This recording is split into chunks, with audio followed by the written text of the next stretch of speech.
ইয়া রাসূলুল্লাহ, আমি যদি কোনোদিন আমার স্ত্রীকে দেখি পর পুরুষের সাথে 1 মিনিটের জন্য কথা বলছে, আমি আমার তরবারি খাপ থেকে বের করে এক কোপে গর্দান ফেলে দেব।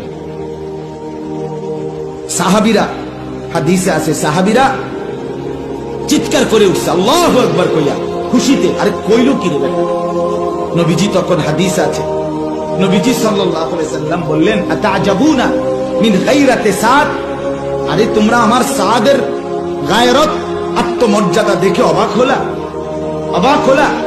তখন নবীজি বলছে, ওয়াল্লাহি আনা আগিয়ারু মিনহু, আমি মুহাম্মদ আমার সাদের চাইতে আরো বেশি গায়রতওয়ালা, আত্মসম্মানওয়ালা। এরপরে বলছে, ওয়াল্লাহু আগিয়ারু মিন্নি, আর আমার আল্লাহ এর চাইতে বেশি, আমার চাইতে বেশি আত্মসম্মানওয়ালা আমার আল্লাহ।